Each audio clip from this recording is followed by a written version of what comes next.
Hello students, today's my lecture topic is some special features or some parameters of an operational amplifier.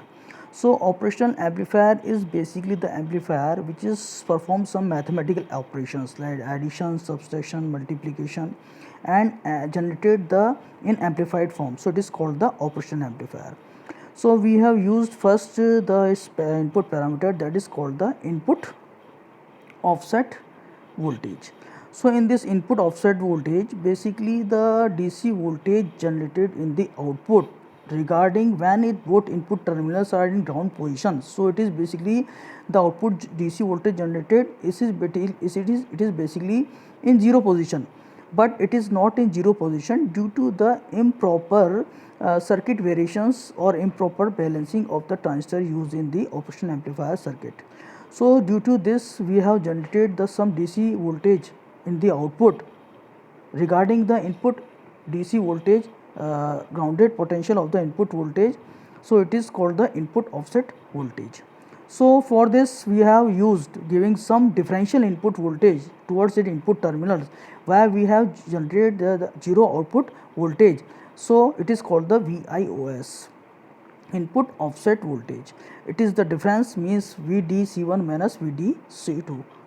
So it is the input difference of input some differential voltage that by which we have generated the zero voltage in the output. So it is called the input offset voltage.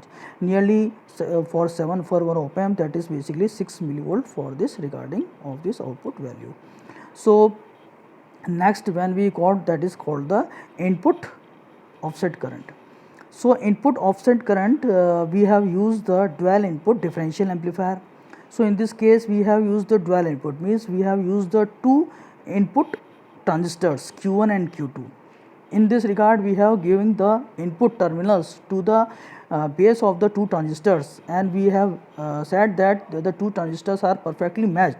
But due to the different characteristics of the same type of transistors, the base currents are not equal. So the input offset current is basically the algebraic difference of this input base currents, that is basically the IOS, that is IB1 minus IB2, means IB1 is the current entering into inverting input terminal and IB2 is the current entering into the non-inverting and inverting terminals. So basically for 7 for an op amp, it is basically the 200 nanoamperes. Third one is when we talk about the input bias current. So input bias current is basically the average of the two input base currents of the transistors by which you have generated the output. So average value of the input currents are basically the at the non-inverting terminal, that is IB1, and inverting terminal, that is IB2. So IB is basically the average, means IB1 plus IB2 divided by 2, and practically when we take about this value, that is basically the 500 nanoampere for 7 for op amp. Next one is output offset voltage. So our output offset voltage is basically the due to the effect of input bias current, input offset voltage, input offset current. Basically due to these effects, our some output voltage, DC voltage, is generated in the output. So basically the output voltage is generated when the both input terminals are grounded, then it is called the output offset voltage, that is denoted by VOOS. Means due to the effect or parameter variations of this offset, input bias current, input offset current, input bias voltage, input offset voltage, some output voltage is generated, that is called the output offset voltage.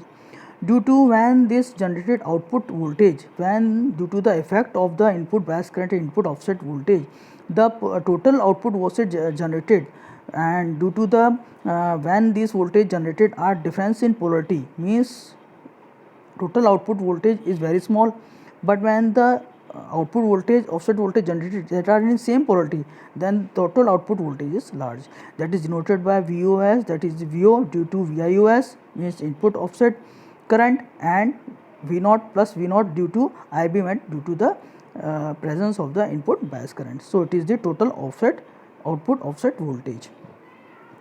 So basically this we want to reduce this output voltage nearly equal to 0.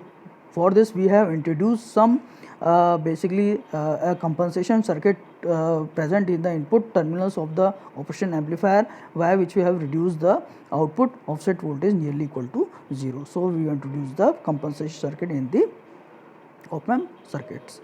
So next our is a basically parameter, that is our slew rate. Slew rate is basically the rate of change of output voltage with respect to time. Mean it is noted by voltage per microsecond. Means output variation with respect to time. So in this case, the change in the output voltage variation, when we applied the input voltage variation, how fast it can change it. So we have required the high slew rate for this our requirement. So it is denoted by voltage per microsecond, and the general 741 op-amp, it is basically the 0.5 volt per microsecond, that is called the slew rate.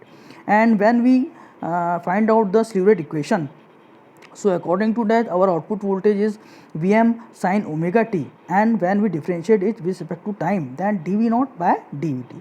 So it is Vm omega cos omega mt, when cos omega mt is equal to, for maximum condition, that is nearly equal to 1. So in this case dV naught by dt, that is denoted by S, that is Vm into omega, and when we condition of full, that is basically Vm into omega, omega is equal to 2 pi f, then it is equal to 2 pi f into Vm. So S is equal to 2 pi f Vm voltage per microsecond.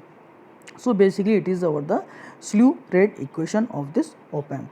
So next, when we talk about the power supply rejection ratio, means the change in the input offset voltage with respect to supply voltage variations, means that is called the power supply rejection ratio. Means where we use the two supply voltages plus VCC and minus VE.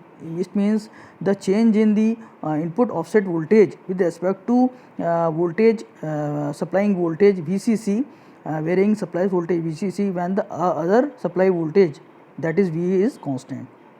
When we fix the VCC, if there is a change in VE, so it is PSRR is equal to del VIS by del VE, means at the same time the constant is VCC. It is basically denoted by millivolt per microsecond and microvolt per second. It is basically the value is basically the 30 microvolt per second. So it is the power supply rejection ratio. So next, when we talk about the common mode rejection ratio, in this case basically it is the basically the ratio of AD by ACM, differential gain upon the common mode gain. So the differential gain, it is basically the gain generated when we provide the different voltages and input in terms of V1 and V2 at the inverting non-inverting terminals, then output is generated and you find out the differential gain. And for the common mode gain, so on in this circuit, when we use the same type of voltages at the input terminal in common mode. So in this case, when Vin and V2 are equal, so in this case output is 0.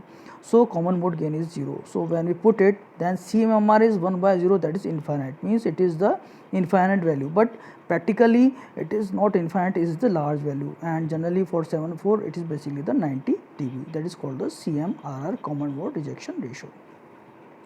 So about these parameters, when we use the taking about the subject of ideal op-amp, so in case of ideal op-amp, basically these are the op-amp, ideal op-amp, following are the parameters: infinite voltage gain, infinite input resistance, 0 output resistance. If input voltage is 0, output voltage would be 0, infinite bandwidth, infinite common mode rejection ratio, and infinite is the slew rate. So these are the ideal characteristics of the ideal op-amp. So these are the parameters of the ideal op-amp. Thank you.